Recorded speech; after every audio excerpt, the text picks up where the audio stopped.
कहते हैं कि शिखर छूने की तमन्ना जिनमें होती है, उन्हें संघर्ष के हर दौर से गुजरना पड़ता है। आज एक ऐसी शख्सियत महिमा ग्रुप के managing director mister Dhirendra Madan हमारे साथ हैं। उनसे बात करते हैं कि इस शिखर तक पहुंचने के लिए कहां से शुरुआत हुई, कहां यहां तक आने के लिए क्या क्या उन्होंने संघर्ष किए या कौन कौन सी कठिनाइयों का सामना किया, जो आज महिमा ग्रुप का नाम पूरे देश नहीं विश्व भर में विख्यात है। बात करते हैं सीधे धीरेन्द्र मदान जी से। मदान साहब, आपका स्वागत है हिंदुस्तान टीवी की टीम में। सबसे बड़ी बात कि देश के युवाओं के लिए महिमा ग्रुप जो एक नाम आता है, कहाँ से शुरुआत हुई और किस प्रकार इसको एस्टेब्लिश कर पाए? महिमा ग्रुप की शुरुआत तो 1996 में हुई, बट मेरे व्यापार की जर्नी जो है वो सन 1981 से मैंने शुरू की।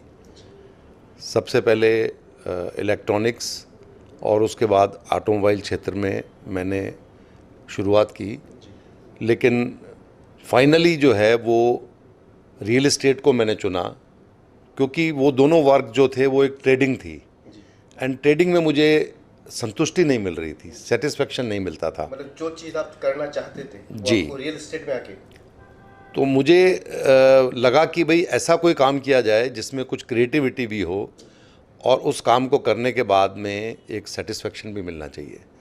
तो मैंने रियल एस्टेट को अपना जो है चुना और उसमें आगे मैं बढ़ने लगा। सन 1989 में मैंने इस निर्माण कार्य की शुरुआत की और अब तक करीब 34 वर्ष हो चुके हैं हमें इस लाइन में, और करीब 12 मिलियन स्क्वायर फुट हम बना के और डिलीवर कर चुके हैं, जिसमें हमने 4 मॉल भी बनाए हैं जयपुर में। अभी 4 कमर्शियल प्रोजेक्ट हमारे पाइपलाइन में हैं। उसके अलावा करीब 32 रेजिडेंशियल प्रोजेक्ट हमने कंप्लीट किए हैं और करीब 5,500 हमारे संतुष्ट कस्टमर जो हैं वो जयपुर में हैं। एंड हमारा ग्रुप जो है वो क्वालिटी और टाइमली डिलीवरी के लिए विख्यात है और जाना जाता है। आज किसी भी व्यक्ति को अगर पूछता है कोई बाज़ार में कि साहब मुझे एक अच्छी क्वालिटी का अपार्टमेंट चाहिए, तो उसमें महिमा ग्रुप का नाम सबसे ऊपर प्राथमिकता रहती है, सबसे ऊपर आता है। मदन साहब, सबसे बड़ी बात है कि रियल एस्टेट में बहुत सारे लोग काम कर रहे हैं, बहुत सारे लोग आए भी गए भी। ऐसा क्या विज़न लेकर के आप आए महिमा ग्रुप को कि इस मुकाम तक लेकर, और हमारे युवाओं को, हमारे चैनल के माध्यम से युवाओं को, देश के युवाओं को, जो नए लोग आ रहे हैं, उनके लिए क्या मैसेज होगा आपका? हमारे ग्रुप की जो सफलता है उसका एक सबसे बड़ा राज है कि हमने अपने कस्टमर को समय पे उसका फ्लैट दिया है, समय पे उसका निर्माण करके और पूरा करके उसको दिया है और क्वालिटी के साथ दिया है। और जो तीसरी सबसे इम्पॉर्टेंट बात है कि हमने अपने कमिटमेंट से ज़्यादा दिया है उसको हमेशा। We have given more than our commitment. समर्पण आपका जो रहा, हमारा जो है वो हमने कमिटमेंट से ज़्यादा किया है उसके लिए, तो इसके लिए हम जाने जाते हैं और आज जो हमारा नाम है वो इसी वजह से है। मैं यंगस्टर को ये एक मैसेज ये देना चाहता हूँ कि आप अपने कस्टमर को गॉड की तरह माने आपने, और उनके साथ जो भी कमिटमेंट करें उसे आप पूरा करने की कोशिश करें, क्योंकि आपका जो कमिटमेंट है, आपकी जो बातचीत है, जो आप कस्टमर से करते हैं, वो अगर आप पूरी कर देते हैं तो वो उसको 10 जगह बताता है जाके। उसके साथ में कोई चीटिंग नहीं होनी चाहिए और उसको उसकी चीज़ समय पे मिलनी चाहिए। ये बहुत इम्पॉर्टेंट बात है। सर मदान साहब, ये तो रही ग्रुप की बात, कुछ मैं आपकी पर्सनलाइज बात करना चाहूँगा। कहते हैं कि एक मुकाम के बाद लोग राजनीति का रुख करते हैं। आज का दौर राजनीति की तरफ बढ़ रहा है, आपका क्या मानना है? मेरा कोई भी विचार राजनीति में जाने का नहीं है। मेरा हाँ, कुछ सेवा भाव मन में रहता है। शहर को देख के हमें लगता है कि मैं जिस शहर में रह रहा हूँ उस शहर में जो कमियां हैं उन्हें पूरी की जाएं। उसके लिए हम समय समय पे कुछ ना कुछ करते रहते हैं। जैसे अभी हमारे शहर में मैं देखता हूँ कि ट्रैफ़िक का जो मैनेजमेंट है वो बहुत कमज़ोर है, तो हम सोच रहे हैं कि ट्रैफ़िक अवेयरनेस पे कुछ प्रोग्राम महिमा ग्रुप शुरू करे। और एक हमारी फाउंडेशन भी है, महिमा फाउंडेशन। हम उसके तहत हमारी जो भी साइट्स हैं उन पर हमने जो हमारी लेबर है, उनके जो छोटे बच्चे हैं उनके लिए क्रैच खोले हुए हैं। उनके लिए एक स्कूल स्थापित किया है, जहां उनको हम प्राइमरी एजुकेशन देके और पास के स्कूलों में उनका एडमिशन करा देते हैं। उसकी वजह से वो जो लेबर है वो हमारे लिए मन से काम करती है और उसी वजह से महिमा ग्रुप की क्वालिटी जो है वो सबको दिखाई देती है।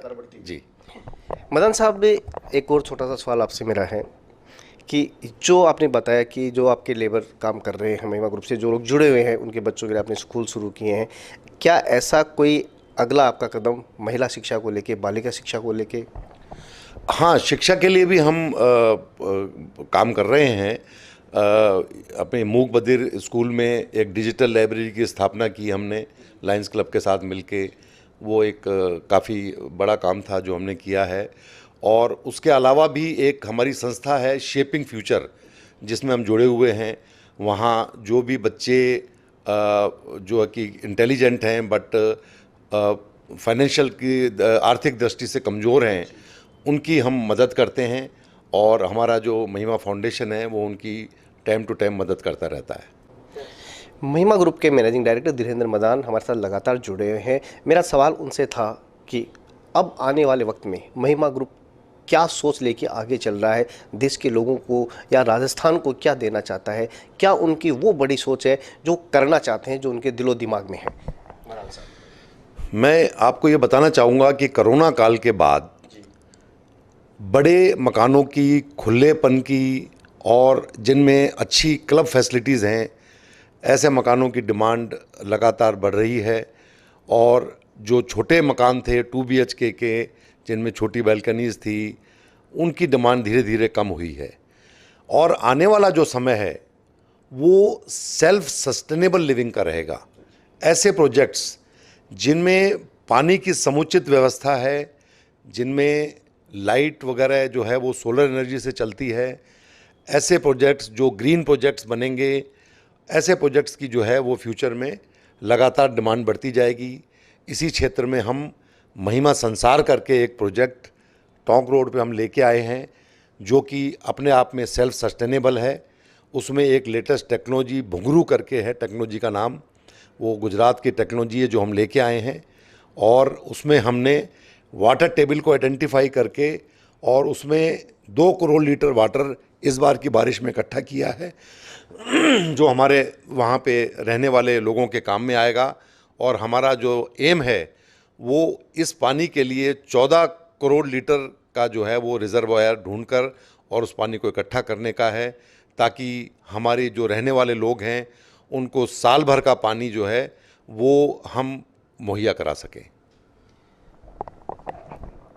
अगर मदान साहब को मैंने इस 10 मिनट में समझा है तो मैं इन 2 लाइनों में उनको समाविष्ट करना चाहूँगा कि लबे हूँ सिकवा तो मैं होठों को सी लेता हूँ, लबे हूँ सिकवा तो मैं होठों को सी लेता हूँ, मैं वो हूँ जो हर हाल में जी लेता हूँ, दोस्त समझकर थाम लूँ किसी का हाथ, फिर जहर भी उस हाथ से पी लेता हूँ। तो ये थे महिमा ग्रुप के managing director mister Dhirendra Madan, जिन्होंने इस मुद्दे की बात पे युवाओं के लिए, देश के लिए, प्रदेश के लिए क्या करना चाहिए, क्या उनकी सोच है, क्या उनका जुनून है। नमस्कार, देखते रहिए मुद्दे की बात, न्यूज़ 21 के लिए BL सरोज।